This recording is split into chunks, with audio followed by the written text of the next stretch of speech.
Seja bem-vindo à Primeira Igreja Batista do Pará. Seu vídeo já vai começar. Mas antes, não esqueça de se inscrever, dar o like e ativar as notificações. Irmãos, a graça e a paz do nosso Senhor Jesus Cristo estejam com todos.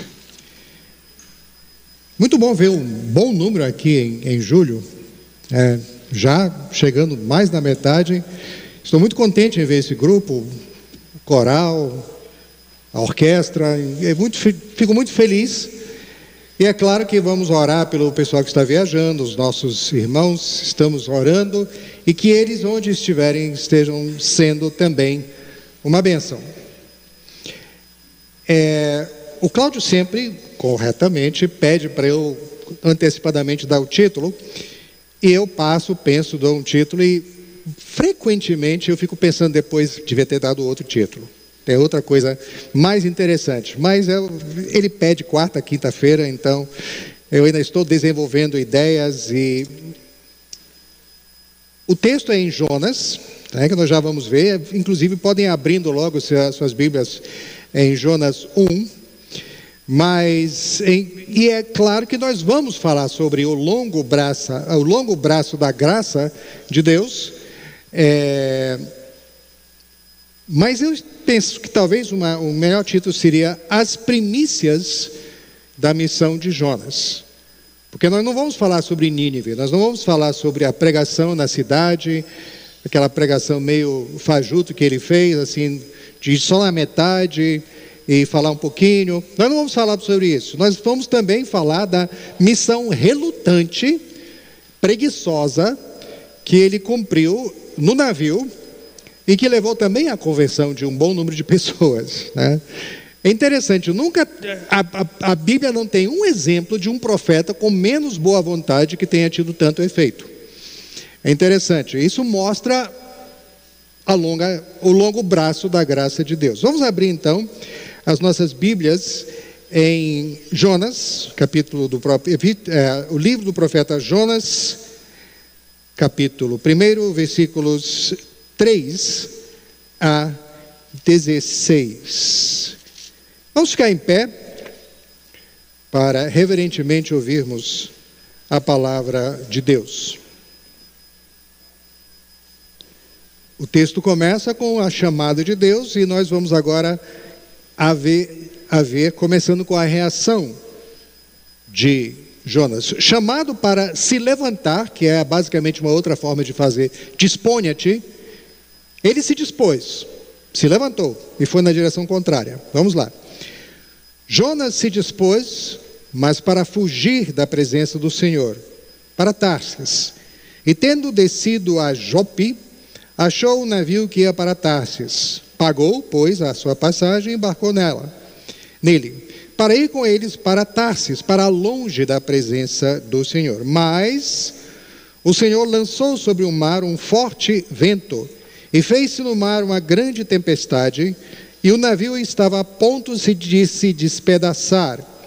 Então os marinheiros, cheios de medo, clamavam cada um ao seu Deus, e lançavam ao mar a carga que estava no navio, para o aliviarem do peso dela. Jonas, porém, havia descido ao porão e se deitado e dormia profundamente. Chegou-se a ele o mestre do navio e lhe disse: que se passa contigo? Agarrado no sono? Levanta-te, invoca o teu Deus. Talvez assim esse Deus se lembre de nós, para que não pereçamos. E diziam uns aos outros: vinde e lancemos sortes, para que saibamos por causa de quem nos sobreveio esse mal. E lançaram sortes, e a sorte caiu sobre Jonas. Então lhe disseram: declara-nos agora por causa de quem nos sobreveio esse mal. Que ocupação é a tua? De onde vens? Qual é a tua terra? E de que povo és tu? Ele lhes respondeu: sou hebreu, e temo ao Senhor, o Deus do céu, que fez o mar e a terra. Então os homens ficaram possuídos de grande temor e disseram: que é isso que fizeste? Pois sabiam os homens que ele fugia da presença do Senhor, porque ele o havia declarado. Disseram-lhe: que te faremos para que o mar se nos acalme? Porque o mar se ia tornando cada vez mais tempestuoso. Respondeu-lhes: tomai-me e lançai-me ao mar, e o mar se aquietará, porque eu sei que por minha causa vos sobreveio essa grande tempestade. Entretanto, os homens remavam, esforçando-se por alcançar a terra, mas não podiam, porque o mar se ia tornando cada vez mais tempestuoso contra eles. Então clamaram ao Senhor e disseram: Ah, Senhor, rogamos-te que não pereçamos por causa da vida desse homem, e não faças cair sobre nós este sangue, quanto a nós inocentes, porque tu, Senhor, fizeste como te aprouve. E levantaram a Jonas e o lançaram ao mar, e cessou o mar da sua fúria. Temeram, pois, esses homens em extremo ao Senhor, e ofereceram sacrifícios ao Senhor, e fizeram votos. Que Deus abençoe e aplique a sua palavra em nossas vidas. Que aprendamos com Jonas a não ser como ele. Podem sentar.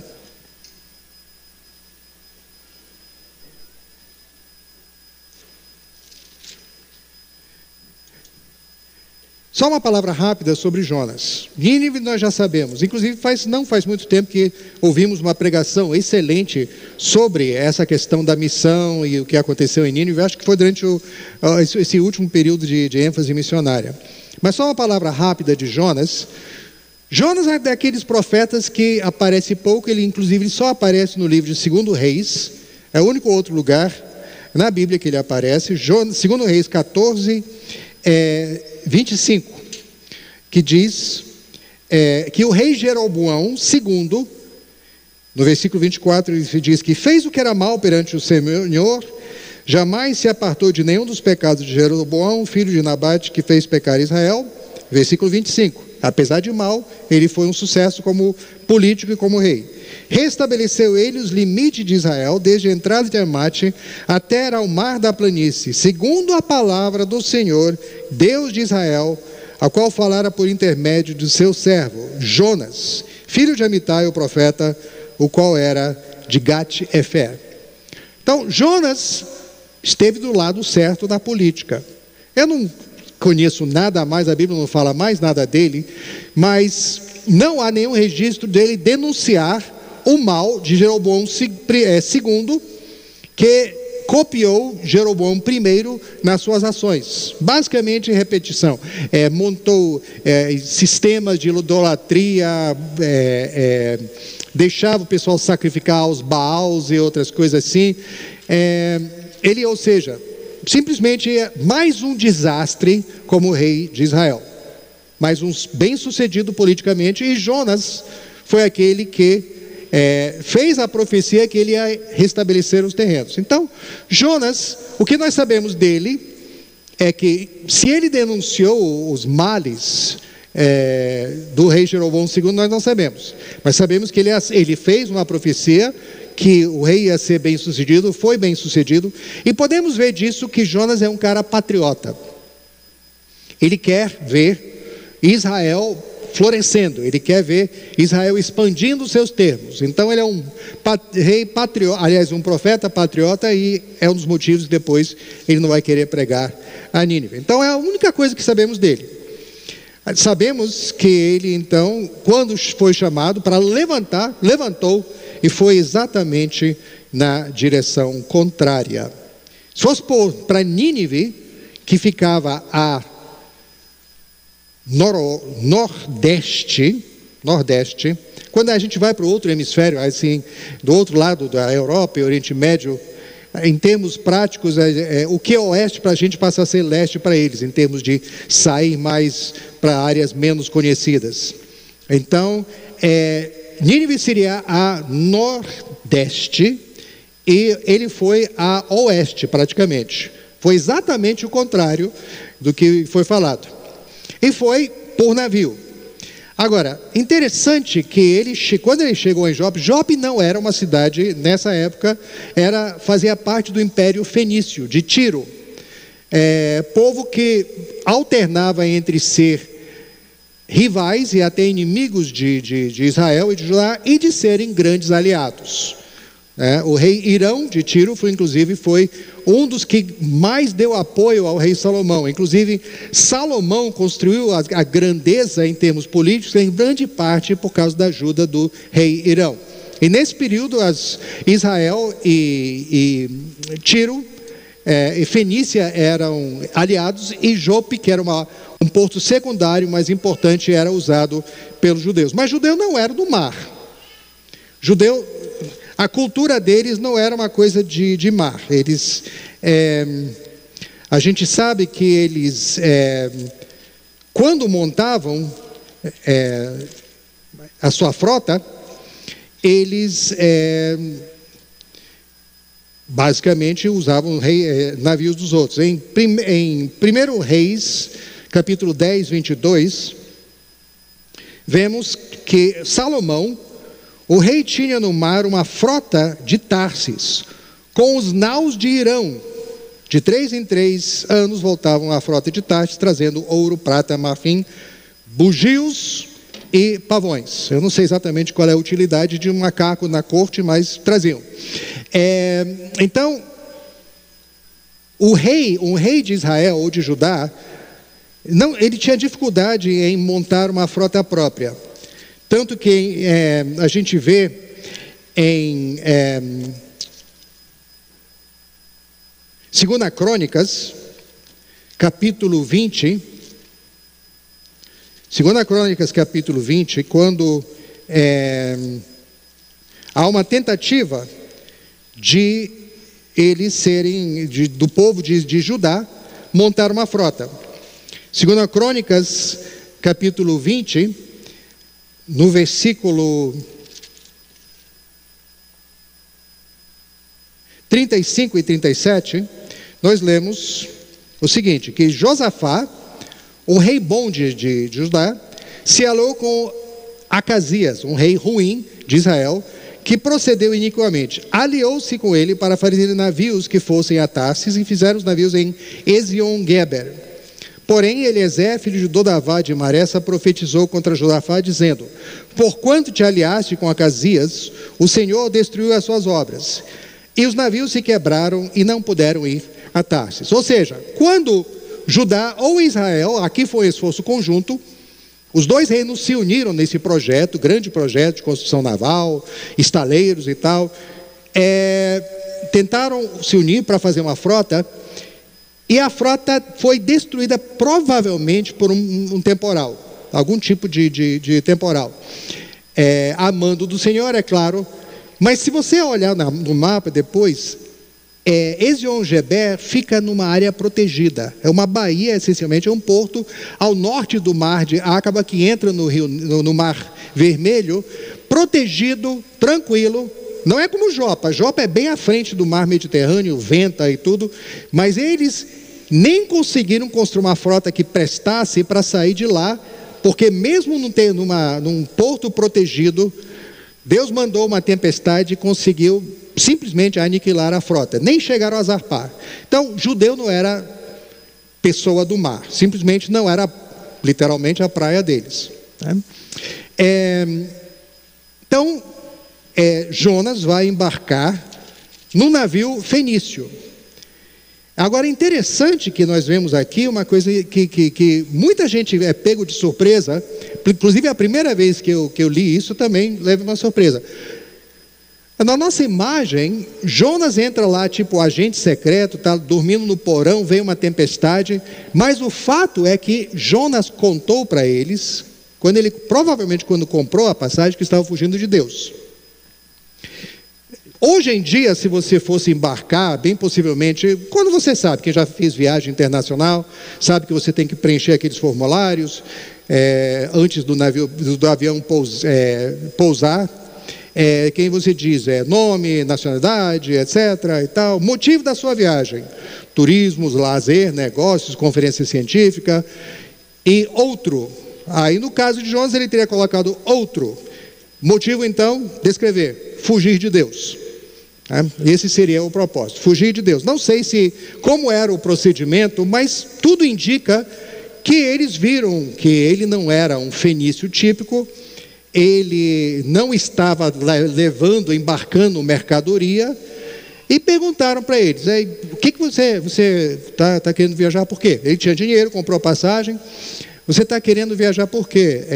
Ele: não, eu estou fugindo do meu Deus. Eles: fugindo do seu Deus? Pelo jeito ele é terrestre, ele não é marinheiro, mas nós vamos para o mar é território de outros deuses. Então ele foi. Mas interessante que nesse ponto ele não escondeu o que ele estava fazendo. É bem interessante. E a gente geralmente nem percebe isso. Pensa que ele pegou todo mundo de surpresa. O quê? Está fugindo do seu Deus? Mas que negócio é esse? Eles vão fazer perguntas depois, mostrando-se, mas eles sabiam que depois, quando veio a tempestade, queriam saber mais. Mas eles sabiam o que ele estava fazendo. Então, saíram, e diz a Bíblia aqui, no versículo 4, o Senhor lançou sobre o mar um forte vento, e fez-se no mar uma grande tempestade, e o navio estava a ponto de se despedaçar. Ou seja, a Bíblia deixa bem claro, e se você olhar o texto original, ele diz que Deus lançou contra o navio especificamente, não é sobre o mar, mas veio um negócio focado no mar, ao ponto de ele estar quase se despedaçando. Esse é o problema de navios feito de madeira. Tanto que muitos naufrágios encontrados no fundo do mar, do Mediterrâneo e outros lugares, o navio já está despedaçado quando ele chega ao fundo. Muitas vezes um navio de madeira simplesmente se desfazia, com as forças suficientes pegando. Por isso que geralmente os marinheiros ficavam perto do litoral, que é o caso deles, e quando vinha a tempestade, remavam. Os navios eram equipados com pontos onde você botava os remos e tentava sair. Então eles foram pegos assim, surpreendidos com um temporal, e eles logo viram que tinha alguma coisa de errado nesse temporal. O interessante é que a reação deles, esses são marinheiros veteranos, marinheiro de carreira. O único novato a bordo provavelmente era Jonas. Os outros, todo mundo sabia o que estava fazendo, começaram a remar, mas viram logo, quase que imediatamente viram que isso não era uma coisa comum. Então, diz aqui, os marinheiros, cheios de medo, clamavam cada um ao seu Deus e lançavam ao mar a carga que estava no navio para o aliviarem do peso deles. E aí os comentaristas que eu li estavam falando, bem possivelmente havia várias nacionalidades a bordo. Os marinheiros, como era comum na época, eram de várias nacionalidades. Pode ser que sim, pode ser que não. Mas uma coisa interessante, e eles falam isso porque eles estão chamando cada um ao seu Deus. Um marinheiro fenício, numa tempestade ou em qualquer momento, tinha pelo menos 3 opções de Deus ou deusa. Ele podia orar, em primeiro lugar, a Astarte, que apesar de ser a deusa da fertilidade, da agricultura e tudo, apesar disso, ela era considerada muito generosa e também ajudava marinheiros. Também havia Melkarte, o deus padroeiro de Tiro, que também era invocado para levar as pessoas para fazerem viagens prósperas, então você também invocava. E quando a coisa ficava ruim mesmo, você chamava Yama. Yama era o deus do mar dos fenícios, mas ele era tirano, violento, porque afinal de contas o mar era sinônimo de violência, o mar calmo, mas o mar calmo não preocupa o marinheiro, especialmente porque ele tem remos. Se não tiver vento, ele não precisa de vela, ele rema. Mas então Yama era o deus violento, tirano, e irmão de Mote, deus da morte. Então, esse era o deus da pesada, esse você invocava. Agora, interessante é que antes de uma viagem, um navio fenício, os marinheiros faziam oferendas aos diversos deuses, para se precaver, aqueles investimentos iniciais, e inclusive derramavam vinho para agradar a Mote, para ele ficar mais calmo. Numa época, eu já vi superstições de marinheiros. Numa época, eu estava fazendo pesquisa no litoral do Pará, na região do Rio Gurupi, e uma das coisas que a gente fazia era sair com os marinheiros, os pescadores, em canoas com velas. E a gente saía com eles de madrugada, para pescar, e ficava com eles conversando, anotando e tudo. E era interessante que quando precisavam de vento, eles tinham várias fórmulas. Tinha Santa Bárbara, Santa Rita, um bocado de santo que eles invocavam. Você jogava pó de café, se não me engano, do lado direito para Santa Bárbara, um pouco de farinha para Santa Rita do lado esquerdo. Ou seja, eles tinham toda uma série de encantos para amarrar o santo para fazer a sua vontade. Então eles tinham essas ideias. Os marinheiros provavelmente fizeram tudo isso, olha, para dar bem, fizeram todas as oferendas e de repente viram numa situação, estavam clamando aos seus deuses, acabaram lançando a carga. Isso era uma coisa que os marinheiros, era esperado, que se fosse uma questão de vida ou morte, até os financiadores do navio sabiam que eles iam jogar a carga para o mar para chegar vivos, que era mais importante eles chegarem com vida e, de preferência, com o navio intacto do que a carga. Então, clamaram. Aí foram lá, e onde estava Jonas? Jonas estava no fundo, estava no porão, dormindo profundamente. Eu que tenho sono leve, eu não entendo isso. Agora, é interessante que no Novo Testamento, Jesus, da mesma forma que Jesus é o segundo Adão, no sentido de que o primeiro Adão errou, e através dele veio a desgraça para muitos, o Novo Testamento também fala de Jonas como um tipo de Cristo, mas Jesus é bem mais positivo. Jesus também adormeceu profundamente num barco, numa tempestade, mas Jesus não estava fugindo da vontade de Deus. Jesus estava procurando ativamente e se dispondo a fazer a vontade de Deus. Então, há essas semelhanças, mas há um enorme contraste. Ele, enquanto isso estava passando, estava dormindo. Agora, o capitão, então o mestre dele disse, olha, o que é isso? Levanta, invoca teu Deus, bora lá, vai lá em cima no culto ecumênico, vamos ver se a gente dá um jeito nisso. Cada um orando, vamos ver se Deus nos atende. Nós não sabemos se Jonas participou. Provavelmente não. Porque ele já sabia como ia terminar, e ele sabia que não adiantava ele clamar a Deus. A não ser que ele fosse dizer, ó Deus, se tu poupares esse navio e esses marinheiros, eu descerei, pedirei para ser posto em terra, que eu acho que eles ficariam aliviados, e vou para Nínive. Ele não fez isso, ele preferiu morrer. Então acho que ele não fez nada, ficou lá vendo o pessoal gritando e tal. Aí eles também fizeram uma outra coisa, que todo mundo naquela época, gente de um navio, comandante de navio, eles tinham o kit sortes. As sortes, que a gente chama às vezes dados, mas basicamente eram pedras de vários formatos, que você usava para tirar a sorte e ver. Isso é comum, inclusive é usado pelo povo de Israel, quando nós temos aquela questão de Jericó, Acã, se depois quiserem procurar, está em Josué 7, 16 e 18, mas não vamos ler. Deus falou, eles foram derrotados numa batalha que era para ganhar, e Deus disse, não adianta ficar chorando, aconteceu mal, vocês prevaricaram, então vão descobrir quem fez. Eles foram lançando a sorte, jogaram pelo menos os dados, pelo menos 5 vezes, e provavelmente muito mais, até chegar em Acã. E aí ele foi confrontado e confessou. Mas então isso era comum, todo mundo já vinha equipado. Muita gente que viajava já tinha lá o seu, geralmente um saquinho com as várias pedras, e jogaram e caiu em Jonas. E finalmente então, Jonas começa a pregar. Então eles disseram, declara-nos agora, por causa de quem nos sobreveio esse mal, que ocupação é a tua? De onde vens? Qual é a tua terra? E de que povo és tu? Então eles começam a perguntar. Jonas só começa a falar, basicamente, das verdades de Deus nessa situação.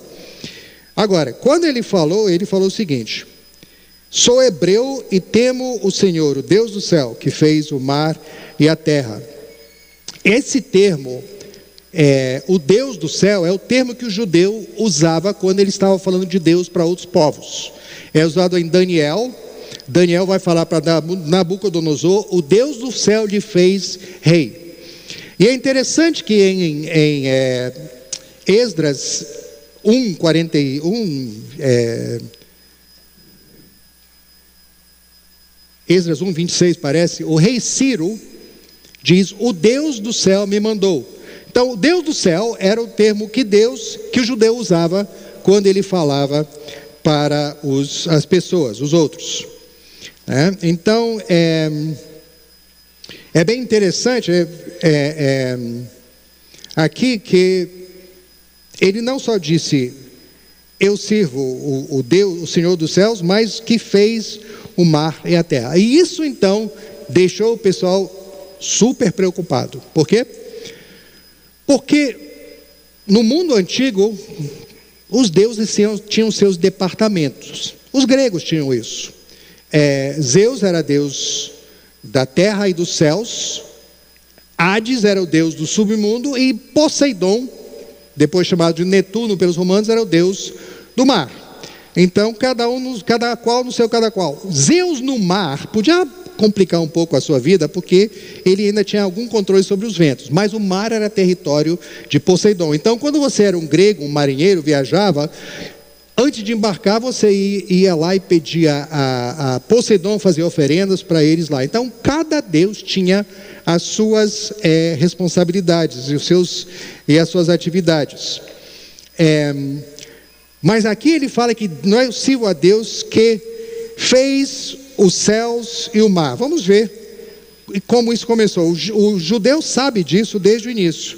Gênesis 1, 9 e 10 diz: disse também Deus: ajuntem-se as águas debaixo dos céus num só lugar, e apareça a porção seca. E assim se fez. A porção seca chamou Deus terra, e o ajuntamento das águas mares, e viu Deus que era bom.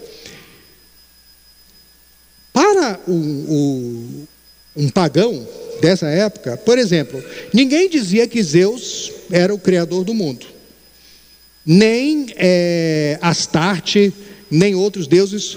Havia a ideia de que havia uma sucessão essencialmente de deuses. Então, nenhum deus em si era o criador de tudo. Havia lendas de criação que todo mundo tinha, mas nessas lendas de criação, muitas vezes o Deus que criou era um Deus ausente. Era um Deus ausente. Ele era um Deus que tinha criado, depois se afastava. Os hindus, por exemplo, têm um conceito assim, onde você tem Brahman, que é o cabeça, mas ele é distante, não é cultuado no dia a dia por eles. Então eles achavam, não, tem um Deus por trás, mas não é ele que nós adoramos. E agora diz ele: vocês estão nessa tempestade porque o Deus que criou este mar é o meu Deus. E agora, duvidaram dele? Não, porque eles viram que essa era uma tempestade totalmente fora do normal, né? Era uma tempestade incomum, não era uma coisa que eles estavam acostumados a ver, tanto que já tinham jogado toda a carga no mar, né? Então eles disseram isso, porque os Atos, os Salmos, por exemplo, Salmo 146, 46:6 diz que Deus criou os céus e o mar. Os judeus tinham isso. Eles eram servos do Deus criador, não um Deus organizador, não um Deus que depois veio e herdou, mas o Deus original, a primeira causa de todas as causas. Este era o Deus deles. Então, de repente, isso muda a cabeça dos marinheiros, né? Eles mudam. Então eles disseram, por isso que eles pensaram: que fizeste? Por que você foi você falou que estava fugindo de Deus. A gente pensava que era algum Deus das montanhas. Inclusive os livros dos reis falam que os sírios pensavam que conseguiriam ganhar dos israelenses, do povo de Israel, se conseguissem atraí-los para sair das montanhas e ir para a planície, porque os sírios achavam que o Deus deles era melhor de planície, e ganhava. Então todo mundo tinha essa ideia. Quando ele tinha falado: estou fugindo de Deus, ele disse: tá, você está fugindo de algum Deus lá naquelas montanhas lá do interior, o mar é outra coisa. Aí de repente, o que você fez? Você implicou com Deus que criou isso tudo?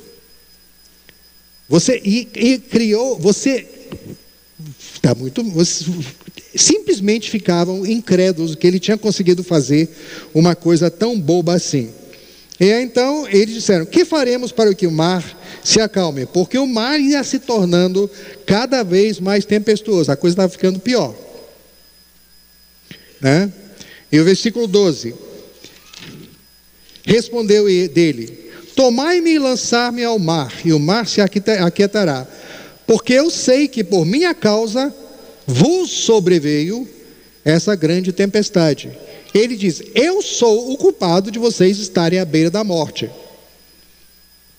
Então, me jogue no mar. Agora, na história da navegação, marinheiros pegar alguém e jogar ao mar era extremamente comum. Todo mundo que assistiu filme dos piratas sabiam que era até de andar naquela prancha, amarrado, e basicamente você tinha ou pular ou levar uma espetada com uma espada até pular. Então, execuções lançando alguém ao mar, isso era extremamente comum. E eles poderiam ter feito isso. Agora, mostra como Deus estava agindo no coração dessas pessoas. Que ele me diz: me joguem, me pegam, me lancem ao mar que vai acalmar, beleza.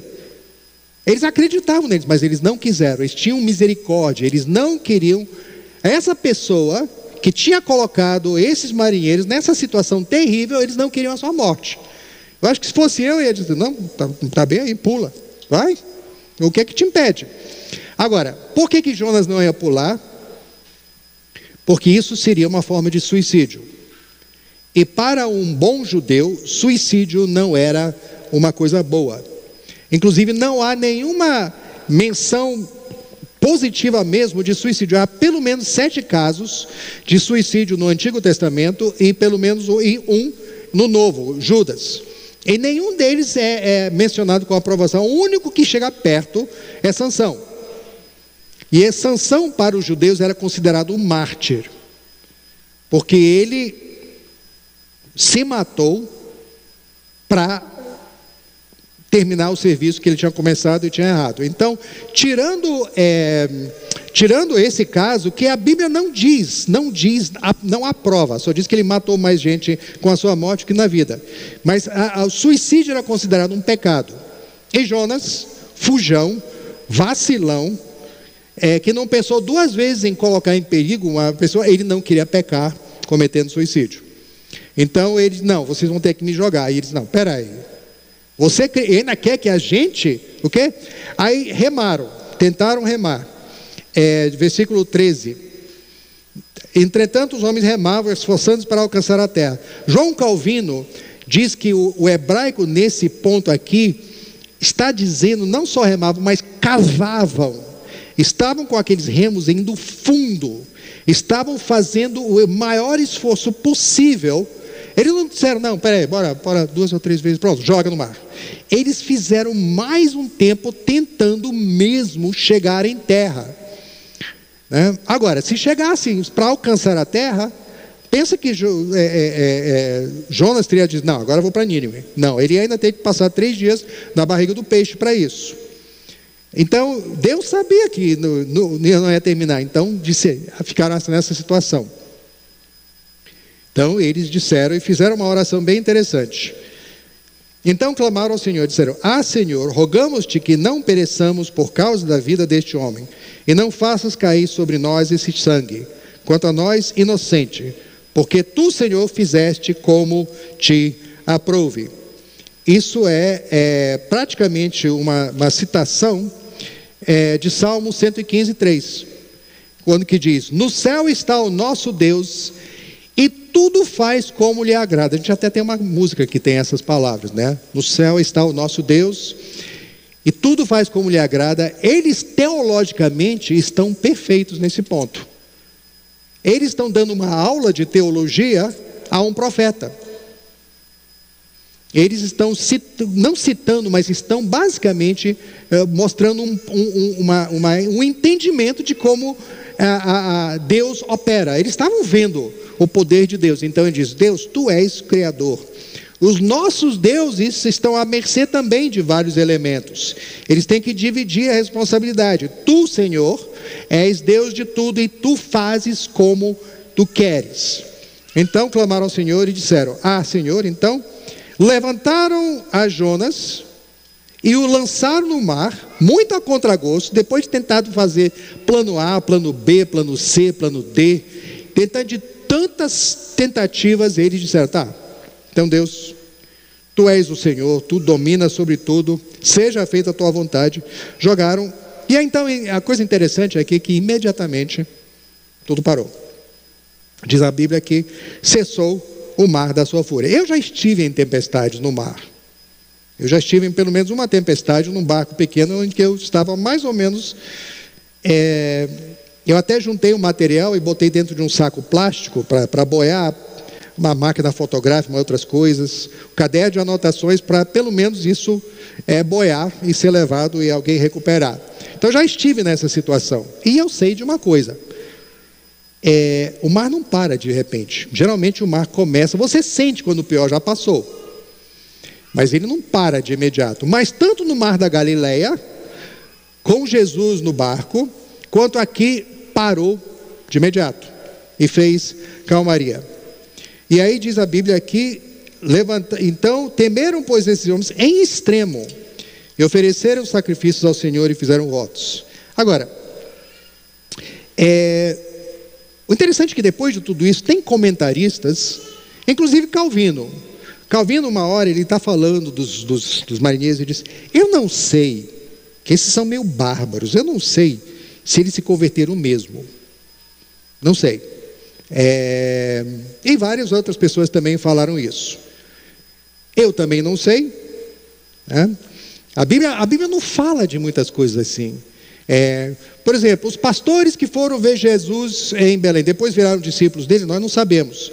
O que nós sabemos é que as suas vidas foram mudadas. Então, a Bíblia fala, e temos que confiar num Deus que tem misericórdia, e um Deus que quer a salvação, e quer nos resgatar.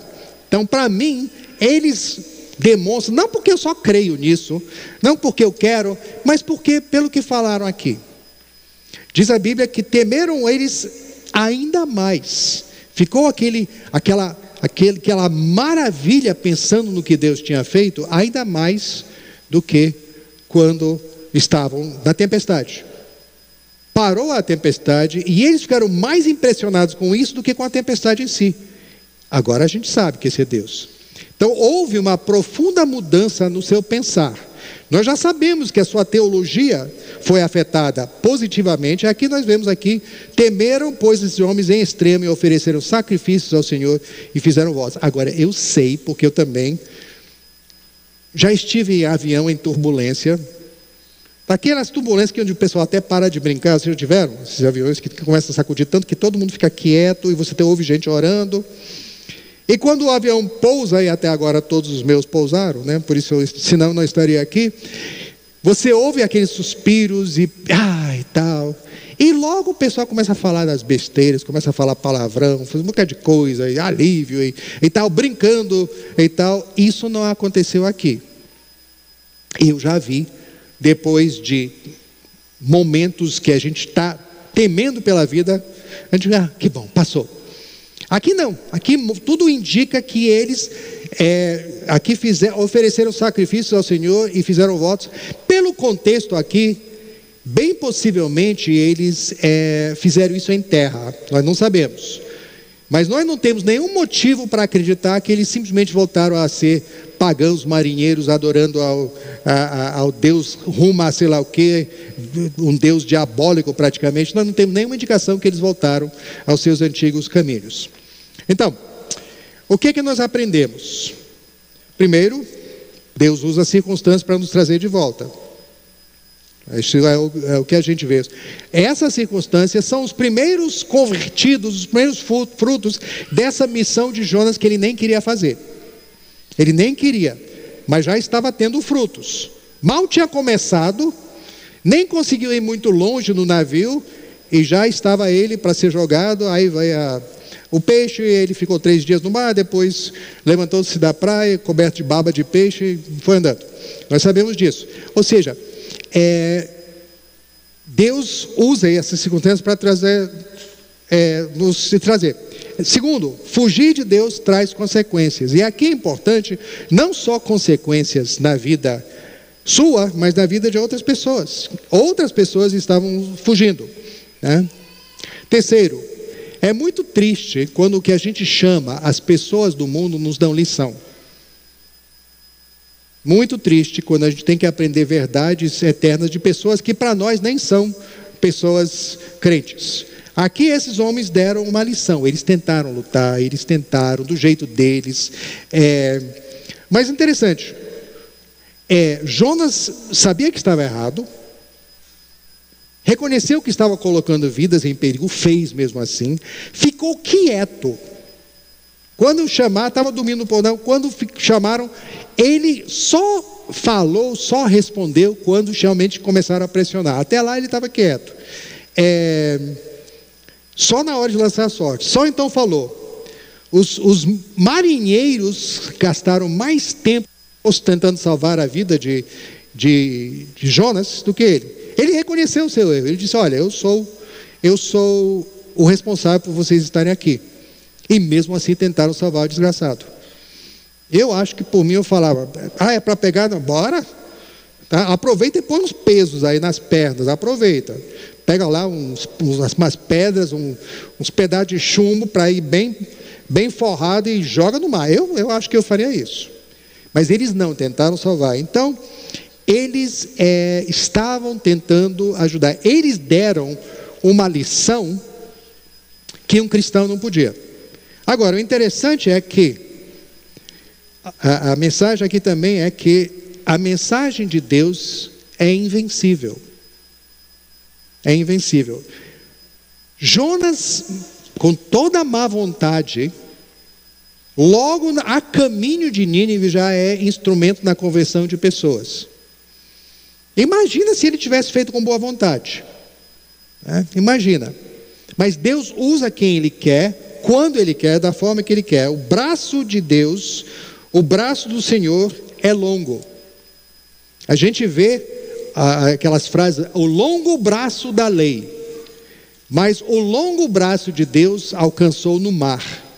Era o único Deus da antiguidade que tinha esses poderes, né? Porque era o único Deus que existe mesmo, né? Então o longo braço de Deus alcança.